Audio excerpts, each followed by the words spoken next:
కేసీఆర్ గారి సైనికుడిగా స్వచ్ఛమైన మనసుతో నిర్మలమైన హృదయంతో స్పష్టంగానే గతంలో జరిగింది మళ్ళీ చెప్తా ఉన్నాం.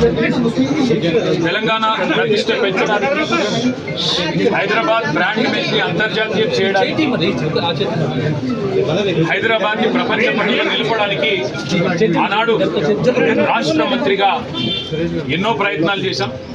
ఆ ప్రయత్నాలు చాలా మేరకు ఫలించి హైదరాబాద్, తెలంగాణ భారతదేశంలోనే ఒక ప్రధానమైన నగరంగా ప్రపంచ దృష్టిని ఆకర్షించే స్థాయికి తీసుకొచ్చే విధంగా పనిచేస్తాం. మేము 9.5-10 ఏళ్ల కాలంలో మా ప్రభుత్వం ఉన్నప్పుడు మా బావమరుదులకు 1137 కోట్ల కాంట్రాక్ట్లు ఇచ్చే దౌర్భాగ్యపు పని, అట్లాంటి పనులు చేయలేదు. మంత్రిగా నేను కౌన్సిల్లో కూర్చొని, కౌన్సిల్ ఆఫ్ మినిస్టర్స్లో, క్యాబినెట్లో కూర్చొని నా కొడుకు కంపెనీకి కాంట్రాక్ట్లు ఇచ్చుకోలేదు, లేదా నేను కాంట్రాక్ట్లు ఇచ్చి ప్రతిఫలంగా ల్యాండ్ క్రూజర్ కార్లు కొనుక్కోలేదు. ఆ పనులు రేవంత్ రెడ్డి గారు, ఆయన మంత్రివర్గ సహచరులు, ఆ చావు తెలివితేటలు, ఆ అవినీతి తెలివితేటలు వాళ్ళకే ఉన్నాయి.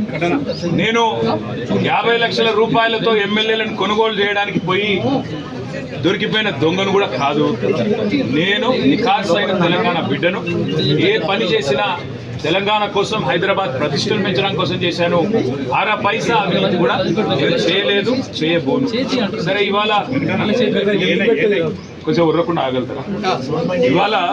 ఇవాళ కొంతమంది అర్థమయ్యి కాని వాళ్ళు, తెలిసి తెలియని వాళ్ళు ఏదో కొంత బురద జల్లి తాత్కాలికంగా మీడియా మేనేజ్మెంట్ ద్వారా రాజకీయ పబ్బం గడుపుకోవాలనుకునే కాంగ్రెస్ వాళ్ళకి నేను చెప్పేది ఒకటే, నిజం నిలకడ మీద తెలుస్తుంది.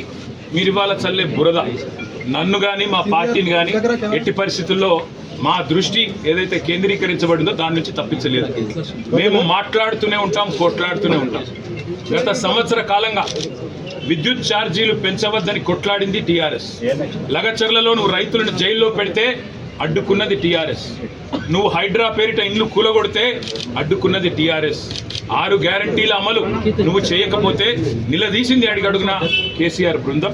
తప్పకుండా మా దృష్టి మేము మళ్ళీ నువ్వేదో నా మీద కేసు పెట్టి నన్నేదో చేసి దానివల్ల మా పార్టీ క్యాడర్ను, మా నాయకత్వాన్ని నువ్వు దారి మళ్లింపు, దృష్టి మళ్లింపు దిశగా ప్రయత్నం చేస్తాను అనుకుంటున్నావు రేవంత్ రెడ్డి.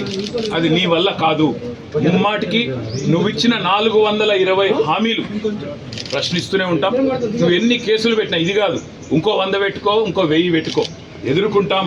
న్యాయస్థానాల మీద, ఈ దేశంలోని చట్టాల మీద, భారత రాజ్యాంగం మీద మాకు సంపూర్ణమైన గౌరవం, సంపూర్ణమైన విశ్వాసం ఉంది. నువ్వు ఏ ప్రశ్నలన్నా అడుగు, సమాధానం మా కాడ ఉంది. ఎందుకంటే మేము నిజాయితీగా ఉన్నాం. నీలాగా లుచ్చ పనులు చేయలేదు, నీలాగా తుచ్చపు పనులు చేయలేదు, చేయబోము.